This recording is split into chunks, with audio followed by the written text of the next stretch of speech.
Sejam bem-vindos ao Antídoto Tributário, que são as atualidades.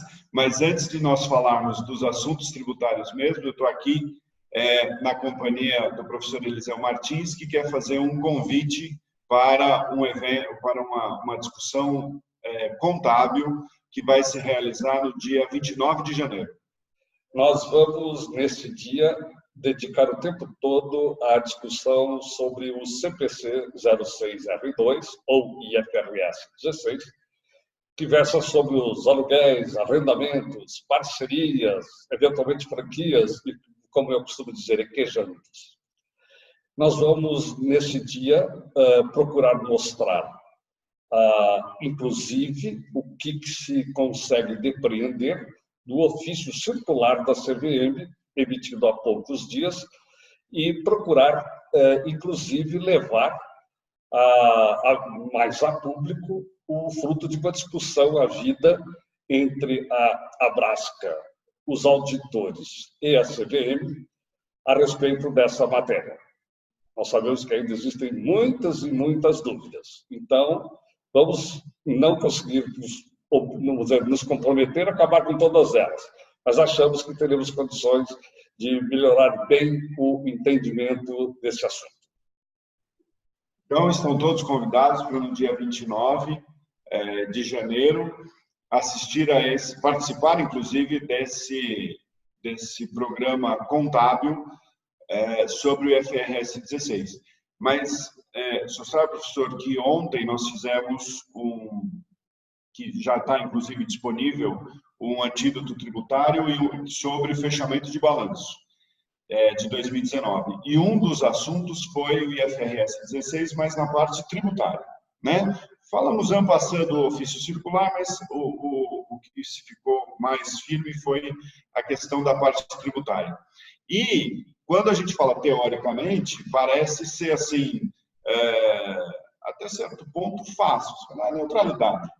Adiciona a despesa de depreciação, adiciona a despesa financeira e exclui a parcela paga.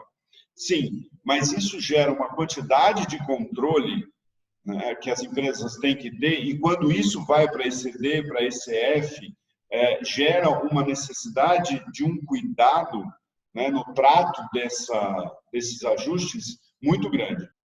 Então, na análise das questões tributárias do IFRS 16, basicamente, do ponto de vista da apuração, há uma neutralidade, vamos dizer assim, mas há muitos controles internos, né? E aproveitando, então, a sua presença aqui, professor Eliseu, gostaria de um pouco dos seus comentários sobre esse assunto, os reflexos tributários do IFRS 16. Como você bem disse, não deveria haver reflexo nenhum. No fundo, é muito simples. Qual seria o resultado se eu não tivesse utilizado o IFRS 16, tivesse tratado todos os aluguéis, todos os arrendamentos, simplesmente como despesas? Simples assim. Eu não sou da área tributária, mas como há necessidade de conciliação entre o desejado pelo fisco e o executado na contabilidade, a gente precisa olhar o problema dos dois lados. Então, vamos procurar também ajudar nesse ponto de vista.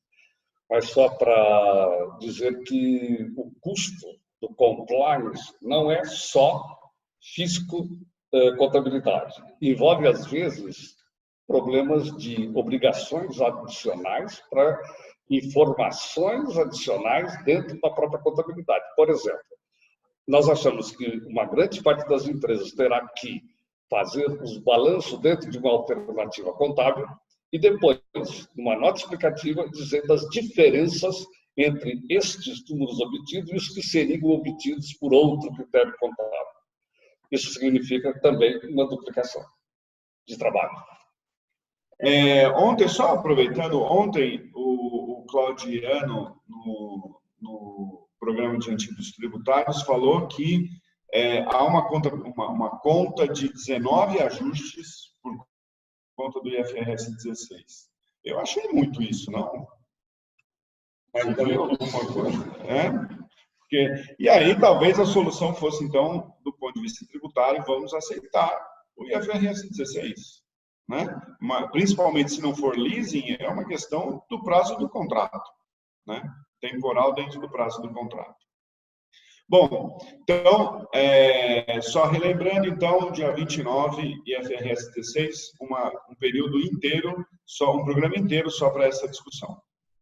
Indo, então, na parte das atualidades tributárias, é interessante nós falarmos um pouquinho sobre o que foi a última discussão no Antídotos Tributários sobre o fechamento das demonstrações financeiras relativas a 2019. E foram alguns assuntos que nós tratamos, mas teve dois particularmente que chamaram a atenção e que são novidades do ano de 2019. Né? O primeiro deles é com relação ao tratamento contábil da exclusão do ICMS da base de cálculo de PIS e COFINS. O Supremo Tribunal Federal decidiu isso em 2017, até agora tem uma situação pendente, que eu já comento, e que está pautada para o dia 1º de abril, agora de 2020, mas várias empresas tiveram o seu trânsito em julgado ocorrido durante o ano de 2019. E a primeira grande discussão que se tem é qual é o momento do reconhecimento. Há alguns ainda, embora seja uma minoria, que dizem que esse reconhecimento desse ativo de crédito tributário poderia se dar na decisão do Supremo Tribunal Federal, né? Há outros ainda que são um pouco mais cautelosos e acham que tem que aguardar até os 2 anos da rescisória, depois da decisão do Supremo ainda, ou depois do trânsito em julgado, mas a maioria, inclusive com relação aos auditores, tem entendido que o momento do reconhecimento é no trânsito em julgado das ações próprias.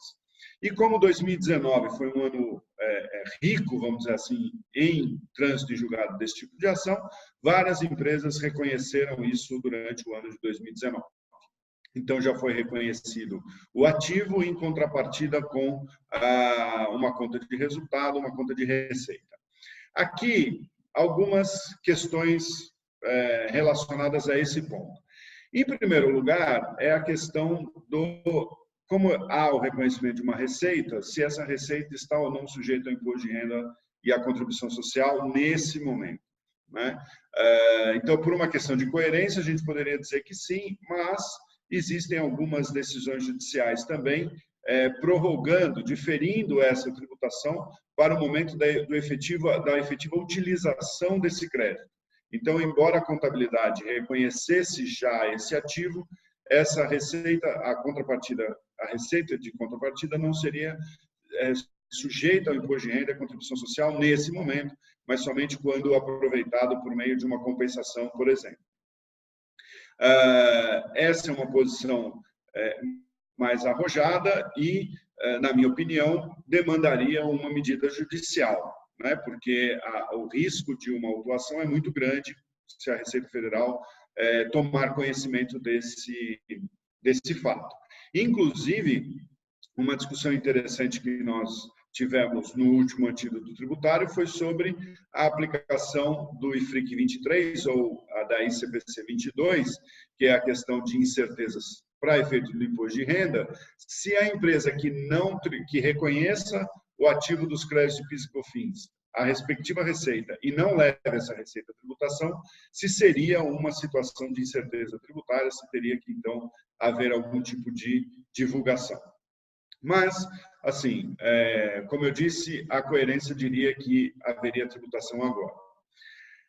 Acontece ainda que há 2 assuntos pendentes no Supremo Tribunal Federal e que impactam significativamente no reconhecimento desse crédito. Primeiro, é a questão de qual é o valor desse crédito. Se será excluído da base de PIS e COFINS o ICMS efetivamente recolhido, ou seja, a diferença entre o devido e os créditos da não cumulatividade, ou se seria o ICMS efetivamente destacado. Na leitura dos votos dos ministros do Supremo Tribunal Federal, até considerando que a não cumulatividade do ICMS, o seu efeito contábil, o seu efeito tributário, ela é uma questão técnica muito profunda, eu não sei se os ministros entrariam nessa questão nos seus julgados. Então, o que daria para se concluir dessa leitura dos votos é que o certo seria o ICMS destacado. Isso, obviamente, aumenta o valor dos créditos de PIS e COFINS, e a Receita, não concordando, emitiu a solução de consulta interna número 13, dizendo que não, que era o ICMS recolhido, e ainda pinçou alguns trechos de votos dos ministros para fundamentar a sua posição. Então, essa é a primeira discussão ainda pendente desse assunto, que se espera que o Supremo analise no dia 1º de abril, que é o dia que está pautado, para dizer se é o ICMS destacado ou se é o ICMS recolhido. As empresas provavelmente já estão reconhecendo o ativo com base no ICMS destacado, efetivamente, mas uma posição intermediária seria, pode até ser reconhecido e o pedido de habilitação ser feito com base no ICMS destacado, mas o aproveitamento efetivo tomar por base o ICMS recolhido, e aí o risco de autuação seria bem menor.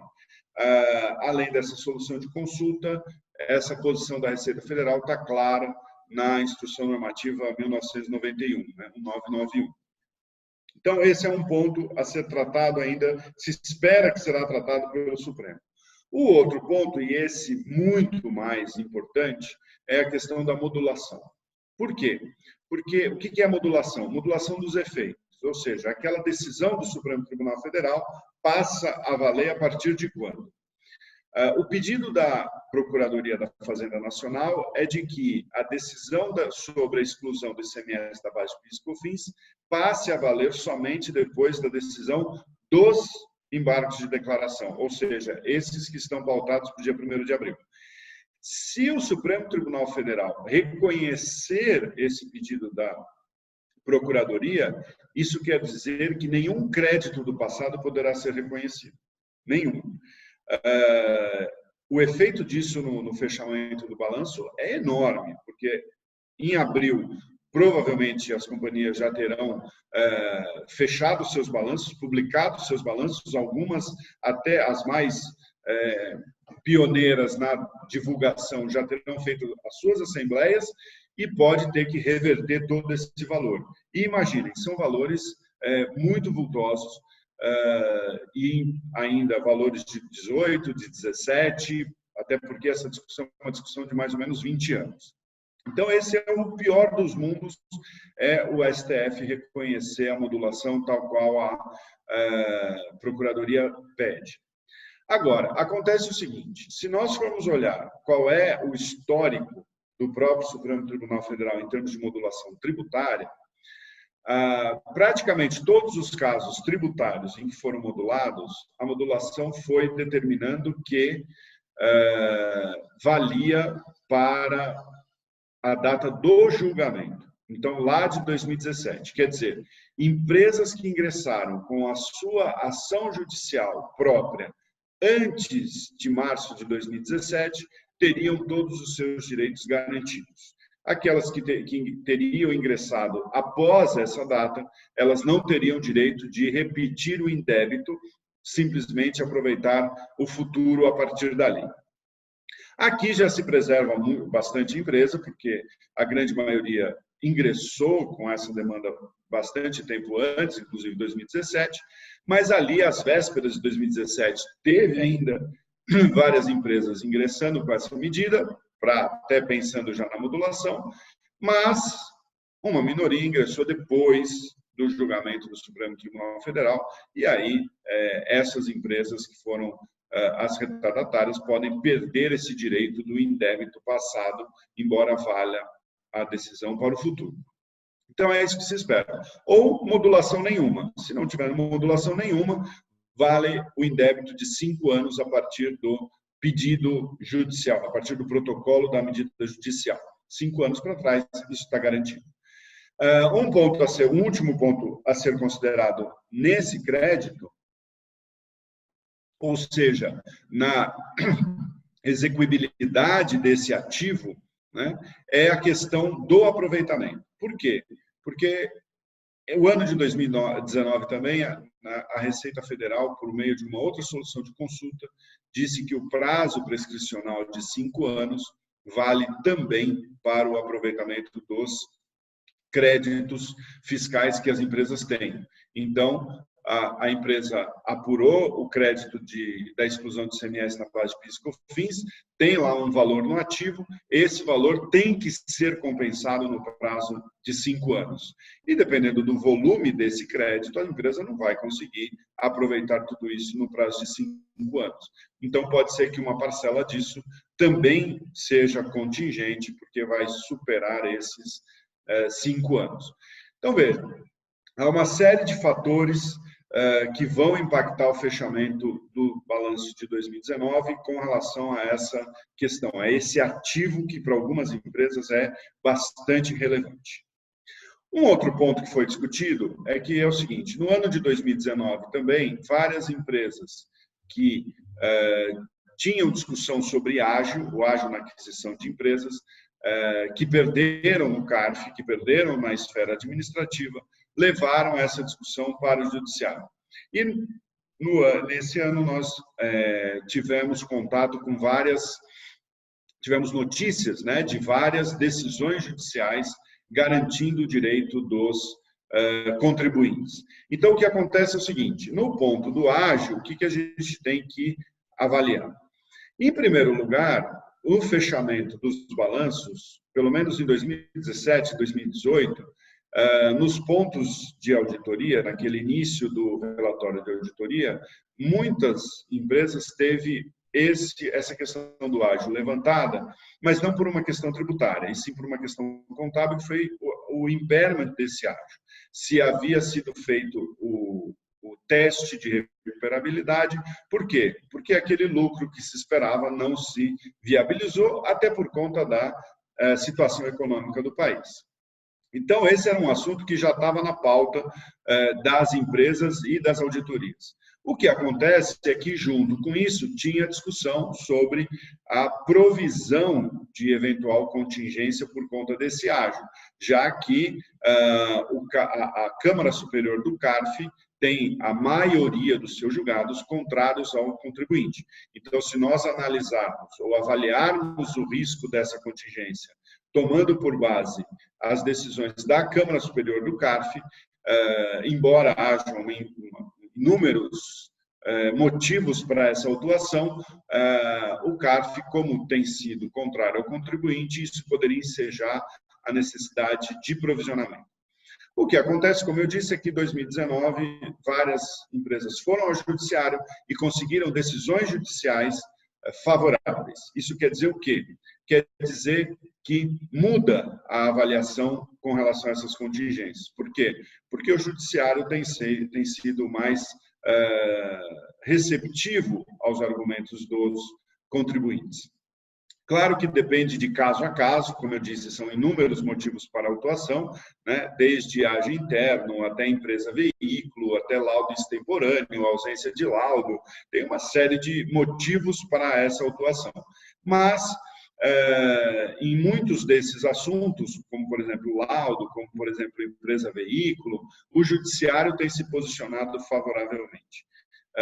Isso muda então a avaliação, então além de fazer o teste de recuperabilidade ou impairment desse ágio, a parte do passivo, a parte das contingências, agora as empresas têm um alento aí, que é o judiciário aceitando os argumentos.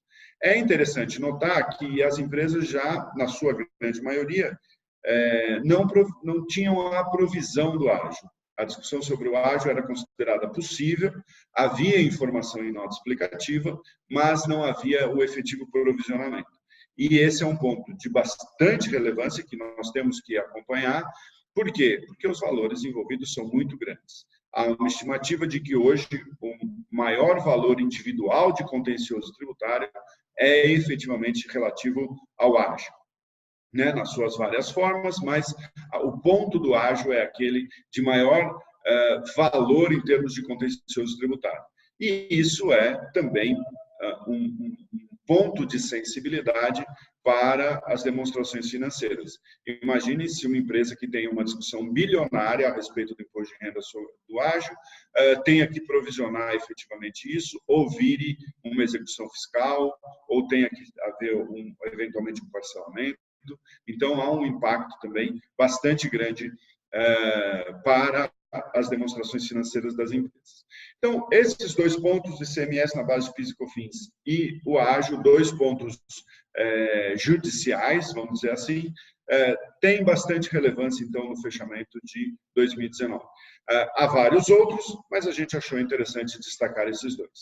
Bom, nesse ponto das atualidades, ficamos por aqui, né? E esperamos revê-los não só no evento da contabilidade sobre IFRS 16, como também mensalmente nos antídotos tributários. Muito obrigado.